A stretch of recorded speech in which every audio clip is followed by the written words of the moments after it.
France Culture, le Book Club, Nicolas Herbeau.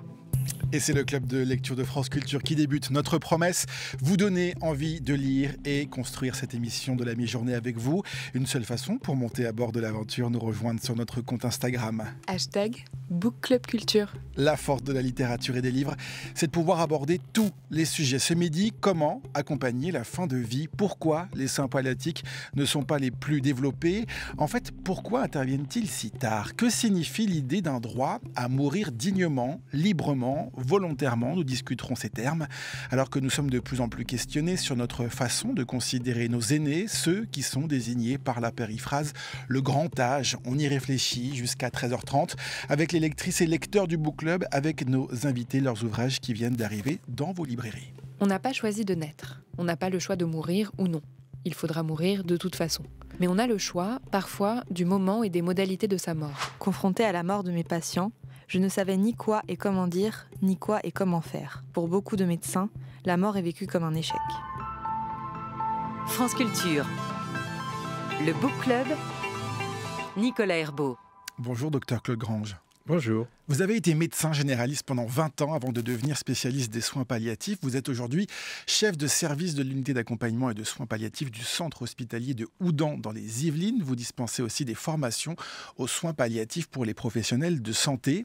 Vous dites n'être qu'un petit médecin de campagne. Vous le dites dans ce livre intitulé « Le dernier souffle », sous-titré « Accompagner la fin de vie » que vous publiez avec le philosophe Régis Debray aux éditions Gallimard. Comment passe-t-on de petit médecin de campagne à la médecine de soins palliatifs? Alors d'abord, juste une petite précision, je ne suis plus le chef de service. Vous n'y êtes plus, mais vous l'avez créé. Je l'ai créé, et donc j'ai quitté en septembre 2022. Voilà. Alors comment on passe de médecin généraliste à cette médecine palliative, alors que au départ j'étais plutôt vers la médecine triomphante qui guérit? C'est parce que j'étais confronté à la mort de mes malades et j'étais catastrophiquement nul. Je ne savais pas quoi dire, je ne savais pas comment dire, je ne savais pas quoi faire, comment faire. Et j'étais tellement démuni que quelquefois, quand je rentrais dans ma voiture, j'avais les larmes qui coulaient. Je me dis, mais je suis passé à côté, j'ai pas su rentrer en relation. J'ai eu besoin de faire une formation de soins palliatifs. Le premier DU de soins palliatifs en France, c'était avec Michel Salamagne. Et c'était la deuxième année du premier DU de soins palliatifs, autant dire que c'était les tout débuts.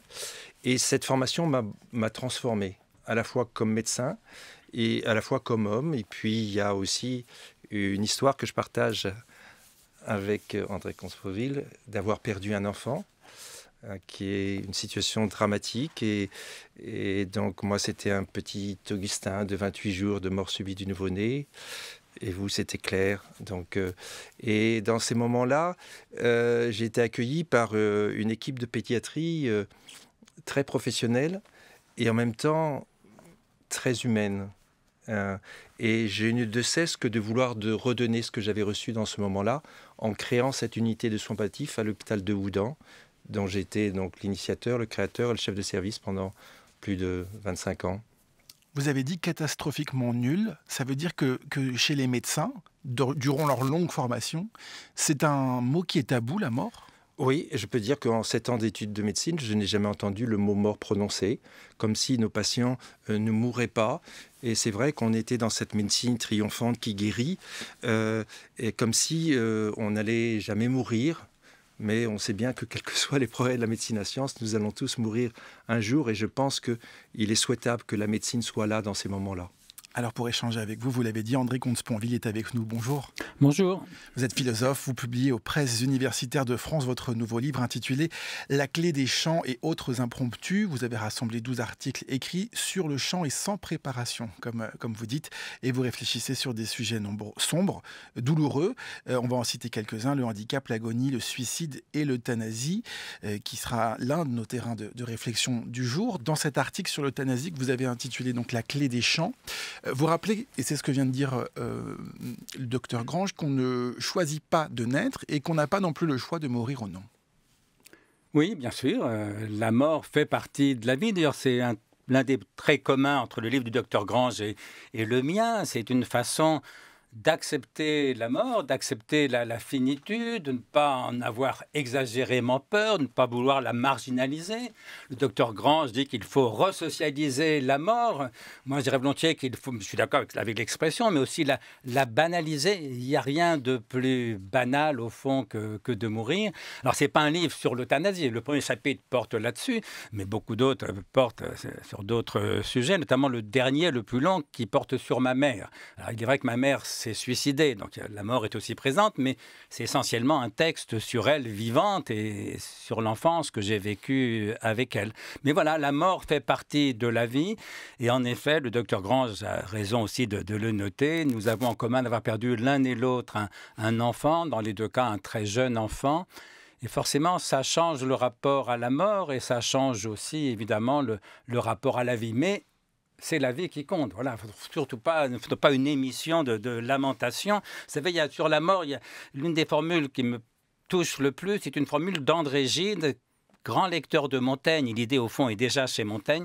André Gide écrit dans Les Nourritures terrestres: « Une pas assez constante pensée de la mort n'a donné pas assez de prix au plus petit instant de ta vie. » Autrement dit, si nous pensions plus souvent que nous allons mourir, ce qui est une banalité extrême et que beaucoup font tout pour oublier, si nous pensions plus souvent que nous allons mourir, nous vivrions mieux parce que nous vivrions plus intensément, parce que chaque instant se détacherait sur ce qu'André Gide appelle le fond très obscur de la mort. Voilà. Et donc il faut penser la mort, mais pour vivre mieux, pour que la vie soit vécue avec davantage d'intensité, de lucidité. Pour envoyer la balle au docteur Grange, est-ce qu'il faut repenser la mort et penser à la mort pour mieux soigner aussi, du coup? Sûrement. Et alors, j'ai vu que vous appréciez beaucoup Montaigne, que vous avez écrit sur Montaigne. Donc moi, je n'ai pas toute la connaissance que vous avez sur Montaigne, mais c'est vrai que j'aime citer aussi Montaigne. Et notamment, donc, quand il dit « ce n'est pas la mort que je crains, mais c'est de mourir ». Et c'est vrai qu'en soins palliatifs, ce n'est pas tant la mort, c'est le problème donc de ce moment, du mourir. Et c'est les conditions du mourir qui posent un problème. Et puis cette phrase aussi que j'aime bien, c'est si nous avons besoin de sages-femmes pour nous mettre au monde, nous avons besoin d'hommes encore plus sages pour nous en sortir. On est dans un book club, on a demandé à notre communauté des livres sur ces thématiques-là, et Emna nous a parlé de Simone de Beauvoir. Le livre « Une mort très douce » de Simone de Beauvoir éclaire et nourrit encore ma réflexion sur la fin de vie. Je revois cette fille au chevet de sa mère et ses réflexions et ses interrogations sur la fin de vie.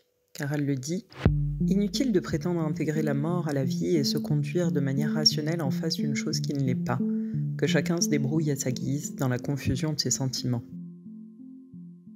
Je retiens de ce texte le témoignage d'un proche et toutes ces réflexions qui l'habitent face au progrès de la médecine qui nous interroge de plus en plus sur l'acharnement thérapeutique.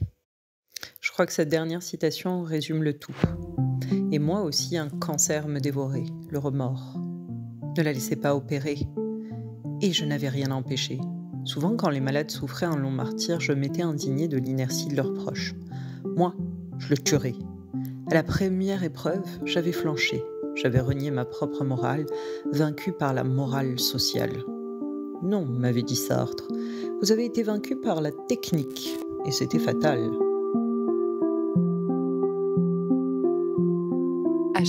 #Book Club Culture. La proposition d'Emna donc sur notre page Instagram, sur l'idée de l'acharnement thérapeutique, de guérir, de soigner en permanence, docteur Grange. Comment vous arrivez à, parce que là on parle d'un témoignage, à parler aux proches, parce que c'est ça aussi qui est le plus difficile quand la mort d'un être arrive, c'est d'expliquer aux proches autour ce qui va se passer et ce que vous pouvez faire, vous, quel est votre pouvoir entre guillemets. Alors, d'abord, je voudrais parler de l'acharnement thérapeutique, vous en parliez. Ça, c'est un vrai problème. Du fait que la médecine, et heureusement, a fait beaucoup de progrès et qu'on guérit de plus en plus, on a été vraiment dans quelque chose qui est de l'acharnement thérapeutique. Et ça, c'est insupportable.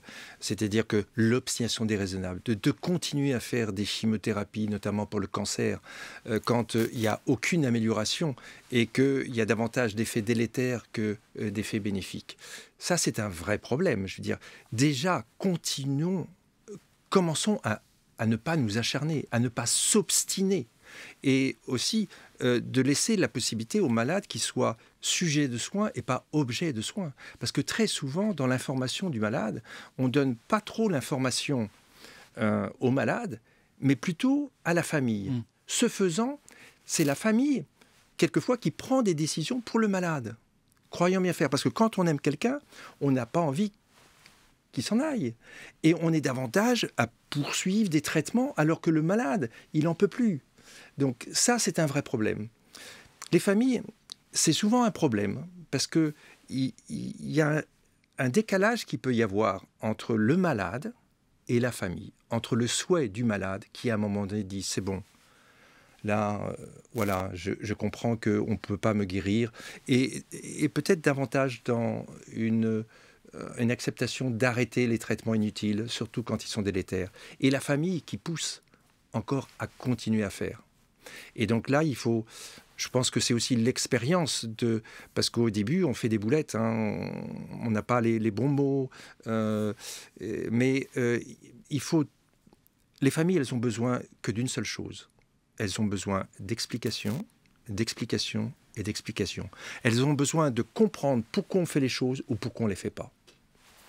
André Comte-Sponville, vous citez Épictète, qui dit « Ne sois pas plus lâche que les enfants quand la chose ne leur plaît pas. Ils disent « Je ne joue plus ». Toi aussi, quand tu crois être en semblable situation, dis « Je ne joue plus » et va-t'en. Mais si tu restes, ne gémis pas.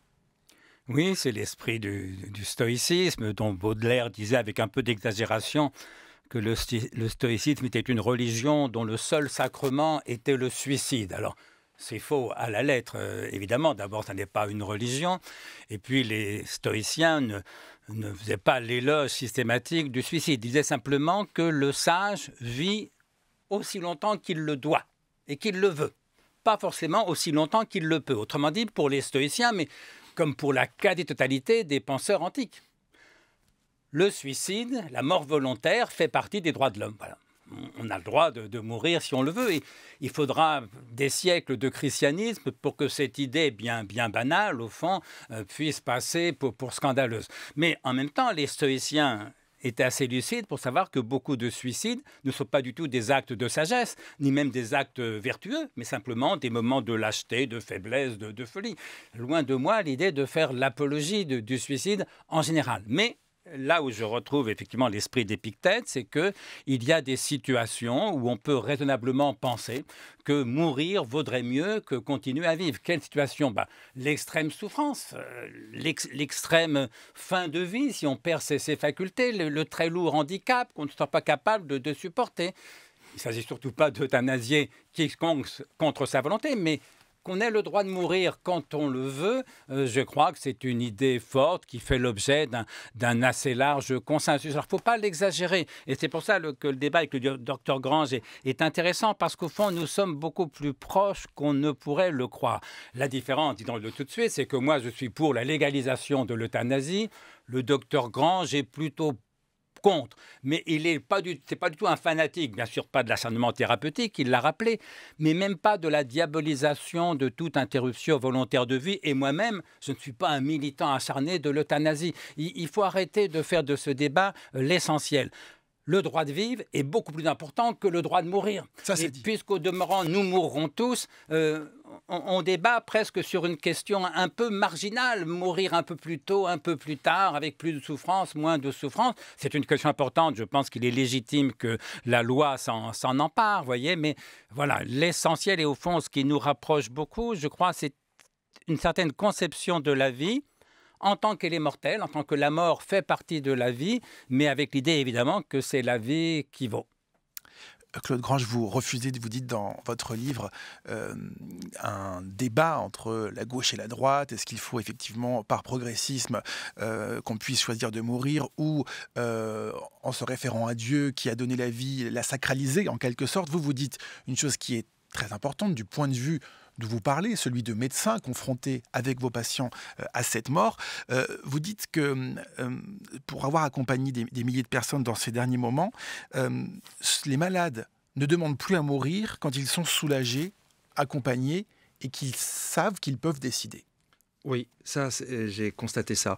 Donc j'ai accompagné plus de 3500 malades en 25 ans, ça fait beaucoup. Alors, il y en a un certain nombre qui venaient à l'unité de soins palliatifs, donc avec leur carte ADMD, et qui demandaient. Association pour le droit de mourir dans la dignité. Voilà, et qui demandaient. Alors on disait, écoutez, ça, non, on ne va pas le faire. C'était ni compatible avec notre éthique, ni compatible avec la loi. On est dans un hôpital public et on respecte la loi. Et donc, par contre, on va prendre soin de vous le mieux possible. Hein. Et ces mêmes malades qui, au départ, étaient dans ce désir-là, à partir du moment où ils étaient soulagés, entourés, accompagnés, et qu'on ne faisait que des choses qui avaient du sens pour eux, c'est-à-dire on construit un projet de soins en fonction de ce qu'ils veulent eux, eh bien à la fin, ils ne demandaient pas. Et puis, il y a quand même la loi Jean Leonetti de 2005 et Claes Leonetti en 2016, qui ont apporté donc aussi le fait de cette sédation qui a été... donc au départ, c'était une sédation transitoire et ensuite jusqu'à la sédation profonde continue jusqu'au décès, et qui, dans des situations où il y a des symptômes réfractaires, eh bien, apporte quand même une solution pour ces situations de symptômes réfractaires, que ce soit la douleur, que ce soit une angoisse. Voilà. Et donc là, à partir du moment où la personne est dans un sommeil, ça va se passer en quelques jours, voilà. Le malade est paisible. Et quand on pose, moi, ça fait 25 ans que je fais de la formation, je pose la question souvent, pour vous, une belle mort, ça serait quoi? Je peux vous la poser. Hein. Souvent, les personnes, ils disent, pour moi, une belle mort, ça serait plutôt à la maison, plutôt chez moi, entouré de mes proches, surtout sans souffrance. Et si ça peut arriver, que ça dure pas trop longtemps, et si ça peut passer pendant mon sommeil. Eh bien, la médecine est capable, justement, de faire ça. C'est-à-dire de soulager les douleurs. Les douleurs, on arrive à les soulager sur des équipes qui sont compétentes. On arrive à soulager la douleur. Hein. Il y a les douleurs, on ne va pas rentrer dans les détails, nociceptives, neuropathiques. Bon. Et puis, par contre, il y a la souffrance. Et moi, je préfère le mot douleur pour la douleur physique, et puis le mot souffrance pour tout ce qui est psychique, social et spirituel. Et la souffrance, ça, c'est plus compliqué. Mais de quitter cette terre, de quitter ses proches, oui, c'est aussi de la souffrance. Et on ne peut pas complètement la gommer, cette souffrance. André Comte-Sponville. C'est ce que dit le docteur Grange, tous les médecins qui travaillent dans les soins palliatifs le disent, et ils ont raison, et c'est une bonne nouvelle. Quand les soins palliatifs sont bien faits, la demande d'euthanasie diminue très nettement. Tant mieux. Encore une fois, il ne s'agit pas de multiplier les euthanasies, mais il y a des cas où la demande demeure. La loi Leonetti et la loi Claes-Leonetti ont été un formidable progrès par rapport à la situation antérieure qui était proprement scandaleuse. Mais ces lois ne règlent pas tous les problèmes. Dans mon livre, je prends l'exemple du jeune Vincent Humbert, rappelons de qui il s'agit, un jeune homme de 20 ans qui, après un accident de voiture, est paralysé des 4 membres, aveugle, muet, ne pouvant plus bouger, je crois, que le pouce de la main droite ou gauche, je ne sais plus laquelle des deux, qui supplie sa mère de l'aider à mourir. Ce jeune homme n'est pas en fin de vie, il a 20 ans. Il a devant lui une espérance de vie de 60 ans. En toute rigueur, il n'est même pas malade, il est très lourdement handicapé. S'il avait voulu vivre, il va de soi qu'il fallait tout faire, lui donner les moyens pour qu'il vive le mieux possible ou le moins mal possible. Mais dès lors qu'il voulait mourir, je me demande de quel droit est-ce que la République peut l'empêcher de mourir. Alors on me dit, oui, mais c'est un cas exceptionnel. dans ce degré de gravité, oui, sans doute, sauf que la plupart des gens qui demandent l'euthanasie ne sont pas en état de mettre d'eux-mêmes fin à leur jour. C'est ce que je dis dans mon livre. Essayez de vous suicider dans un EHPAD ou dans un hôpital, vous m'en direz des nouvelles. En pratique, c'est impossible. Or, moi, mon problème, c'est pas seulement les derniers jours de vie. Vous avez raison, si on supprime la souffrance, à la limite, pourquoi gagner 8 jours ou perdre 8 jours de vie en plus ou en moins? C'est aussi les dernières années. Moi, comme tout le monde, enfin à notre âge, j'ai accompagné des proches dans des EHPAD, des maisons de retraite, spécialement dans les EHPAD. Il est difficile d'y aller sans se dire, mais surtout ne pas finir là. On n'est pas forcément en EHPAD, on n'est pas forcément en fin de vie. Quand on rentre dans un EHPAD, statistiquement, on a 2 ans d'espérance de vie. Mais j'ai le droit de préférer éviter ces 2 années-là. Et pas parce que les EHPAD sont mal tenus. Ils le sont parfois, mais souvent très bien tenus. Il y a beaucoup de compétences professionnelles, de dévouement. Oui, mais il y a l'extrême vieillesse. Lucrèce rapporte que le grand Démocrite s'est suicidé quand il a vu que l'âge lui faisait perdre la mémoire. Au fond, une de mes amies me disait très récemment, sa mère est morte Alzheimer. Elle me disait, je serais prête à tout pour m'éviter ça et pour l'éviter à mes enfants. Voilà, c'est aussi la liberté de mourir. C'est pas seulement les derniers jours, c'est pas seulement les soins palliatifs. Tout le monde est pour les soins palliatifs. C'est aussi donner aux gens le droit de mourir, y compris quand ils sont hospitalisés ou dans un EHPAD, ce qui actuellement est impossible parce qu'effectivement, la loi ne le permet pas. La parole du philosophe André Comte-Sponville et la réaction du docteur Claude Grange. Alors la première réaction, c'est par rapport à l'histoire de Vincent Imbert. Vincent Imbert, vous avez décrit donc sa situation. Et la loi de 2016 permet de résoudre le problème. C'est-à-dire qu'il demande d'arrêter. Il demande à sa mère de le faire mourir. Et donc, pour lui, c'est une obstination déraisonnable de continuer les thérapeutiques qu'on lui donne. Et donc, il avait des thérapeutiques de suppléance, de maintien en vie. Eh bien, on pouvait tout à fait arrêter les traitements de suppléance. C'est ça l'acharnement. Mais il n'était pas en fin de vie. Il n'était pas en fin de vie. Mais la loi dit qu'un malade a le droit de refuser tout traitement. Tout traitement. Tout traitement, ça veut dire l'oxygène, ça veut dire la nutrition artificielle, ça veut dire l'hydratation artificielle, qui très souvent maintiennent en vie. Et donc, on arrête ces traitements.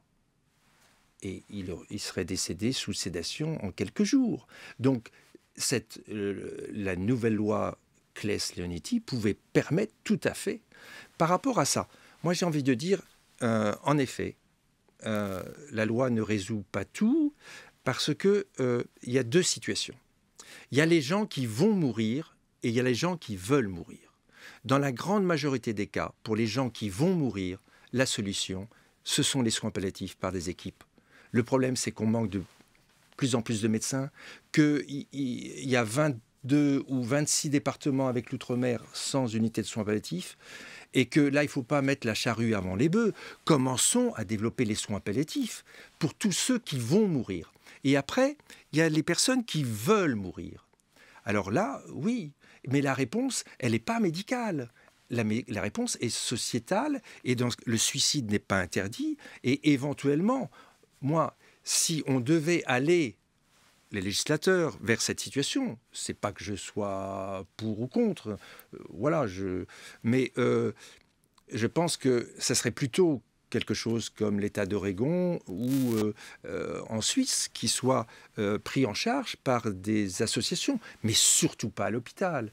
Surtout pas à l'hôpital. Qu'est-ce qu'on va faire à cet hôpital qui est déjà meurtri, abîmé, avec le Covid, où il y a des soignants, on les a changés de service, on les a mutualisés pour aller... Et puis là, on va leur donner... Non, ça, je vous dis, c'est pas possible. Ça va faire une catastrophe, parce qu'en plus de ça, nous, même en tant qu'équipe de soins palliatifs, quand on met en place des sédations, même pour certains médecins ou certaines infirmières, le fait de la sédation, ils nous disent « mais ça serait pas... Mais non, là on fait dormir. Faire dormir, c'est pas faire mourir. On n'accuse pas le sommeil quand... vous savez qu'on meurt le jour, mais on meurt la nuit. Et quand on meurt la nuit, on n'accuse pas le sommeil d'avoir fait mourir la personne. Donc voilà, c'est au niveau de l'intention. Il faut que dans l'intention des soignants, ça reste le soin, et le soin jusqu'au bout. Faire dormir, oui. Faire mourir, non. Entrée de compte. Mais là aussi, on est assez proche, au fond. Moi, je pense, comme le docteur Grange, que quand les deux sont possibles, mieux vaut le suicide assisté que l'euthanasie. Pourquoi? Parce qu'un médecin me disait récemment, je n'ai pas fait médecine pour tuer les gens. Bah oui, je le comprends bien. Bien sûr. Et ça veut dire aussi que la réticence du corps médical, elle est non seulement compréhensible, mais elle est légitime.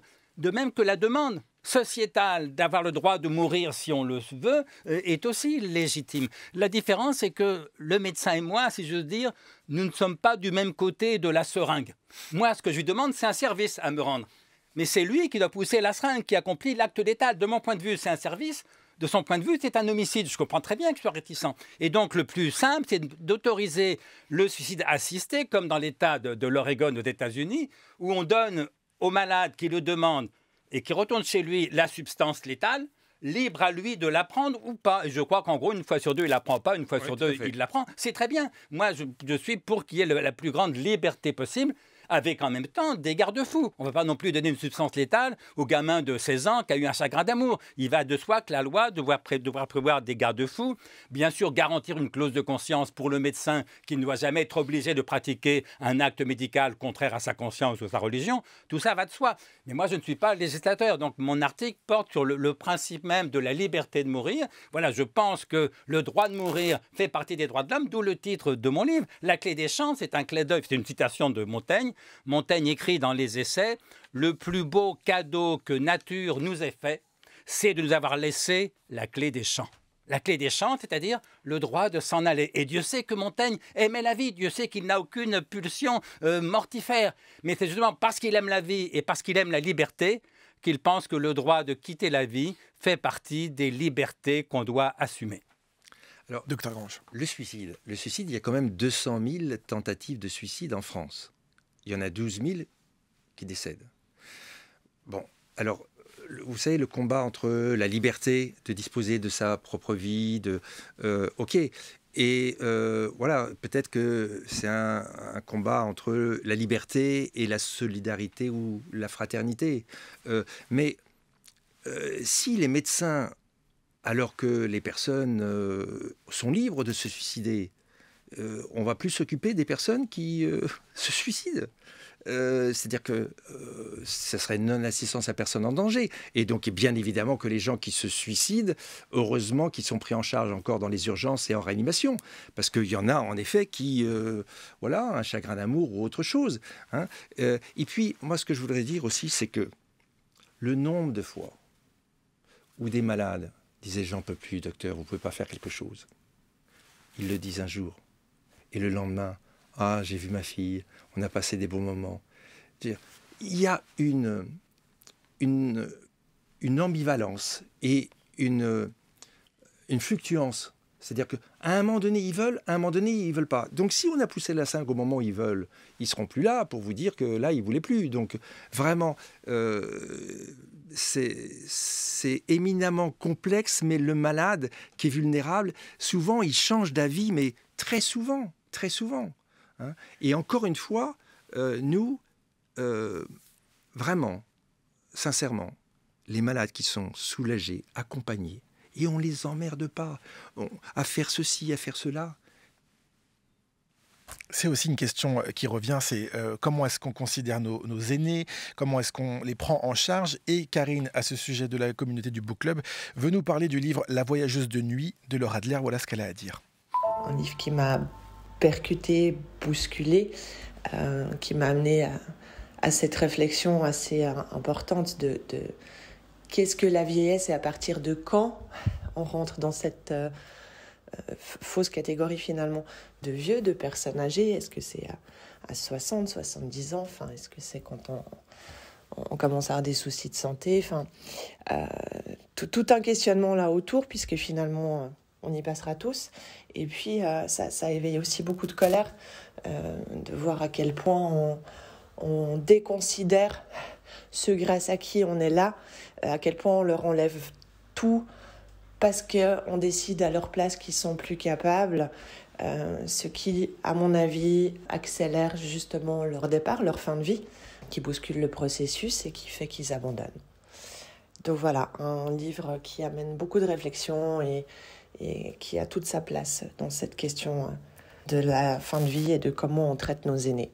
André Comte-Sponville, c'est une question de civilisation presque. Oui, alors, le rapport à la vieillesse, il faut bien sûr prendre soin de nos vieux plus et mieux qu'on ne le fait, mais il y a aussi le droit de s'en aller. Alors la complexité aussi, un mot sur le suicide, c'est que le suicide, ça peut être une décision et un symptôme.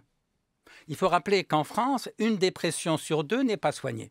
Et donc, il ne s'agit pas du tout de faire, encore une fois, de faire l'apologie du suicide. Montaigne écrit dans les Essais, « La plus volontaire mort, c'est la plus belle ». Je n'en crois rien. Je pense qu'il y a des morts plus belles que le suicide. Mais il y a des circonstances où on a le droit de s'en aller. Et donc, là encore, il faut rentrer dans la complexité. Il faut à la fois mieux soigner les dépressions. Le fait qu'une dépression sur 2 ne soit pas soignée en France, alors qu'on a des médicaments de plus en plus efficaces, c'est une espèce de scandale de santé publique.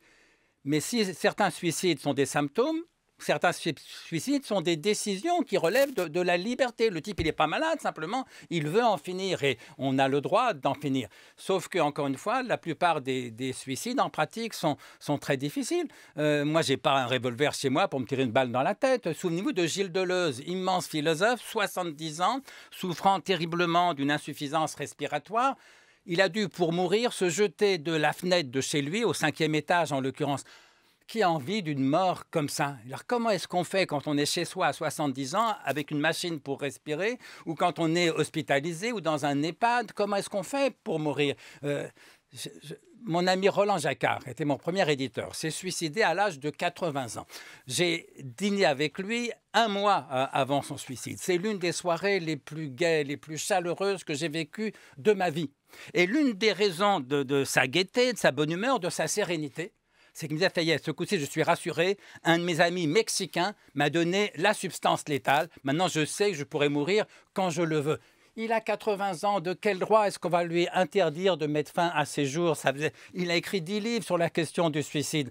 Sauf qu'actuellement, toute assistance au suicide est considérée comme un délit. Et d'où le problème, dès lors que le suicide n'est pas un délit, pourquoi l'assistance au suicide en serait-elle toujours un, y compris quand elle est faite par un médecin? Non pas pour mourir à l'hôpital, je suis d'accord avec vous, docteur Grange, pour mourir chez soi, mais avec l'aide de la médecine, plutôt qu'en se jetant par la fenêtre. Vous demandez évidemment qu'on change la législation, ça on l'a bien compris, docteur Grange. Pour votre ami, monsieur Deleuze, insuffisance respiratoire, il est peut-être sous oxygène ou sous ventilation ou sous respirateur. Eh bien, il serait hospitalisé dans mon unité de soins palliatifs. Il dit qu'il veut pas continuer à vivre avec un respirateur. Il a le droit de refuser cette suppléance. Donc, on peut tout à fait le mettre sous sédation et retirer son respirateur. Et il décède en quelque temps, surtout s'il est dépendant de son respirateur et il n'a pas besoin de se jeter du 5e étage. Moi, je vais vous raconter une histoire. Il y a une personne qui voulait rester chez elle. Et ses enfants, ça faisait 2-3 fois, on les appelait, les pompiers, tout ça, parce qu'elle faisait des problèmes cardiaques. Et donc, toujours dérangée. Donc, à un moment donné, on lui dit, on va mettre un pacemaker. Comme ça, tu n'auras plus de... OK. Elle accepte de mettre son pacemaker uniquement si à un moment donné, elle pourra le retirer. Et puis, à un moment donné, elle perd un petit peu la tête, elle est un peu moins bien et tout ça. Elle est hospitalisée, quoi. Elle est prise en charge, hébergée dans un EHPAD. Et là, elle dit non. Non, moi, je voulais rester chez moi. Je voulais mon petit jardin, le petit chat, tout ça, mes roses, non. Et là, elle me demande d'arrêter son pacemaker, parce que c'est ça, elle est persuadée que c'est ça qui l'empêche de mourir. Ça a été compliqué, mais tout malade a le droit d'arrêter un traitement. Le pacemaker est un traitement de suppléance, et donc avec le cardiologue, un jour, en recevant la famille, en faisant acter le fait qu'elle refusait son pacemaker, on a désactivé son pacemaker. Elle n'était pas tout à fait dépendante et elle est décédée quelques semaines après, mais on peut arrêter les traitements qui maintiennent en vie.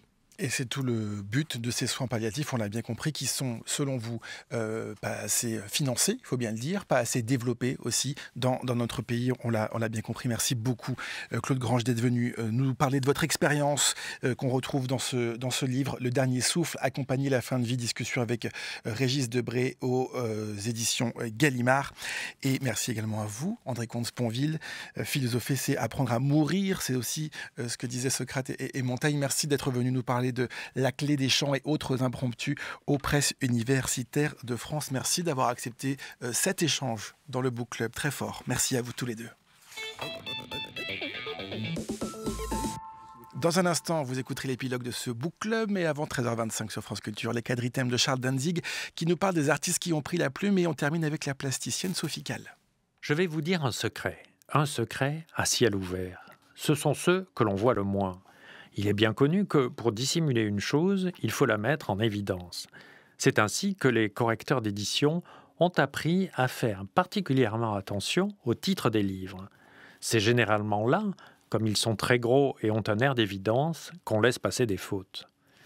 Le secret à ciel ouvert de ce quadritème est que Sophie Calle est une romancière.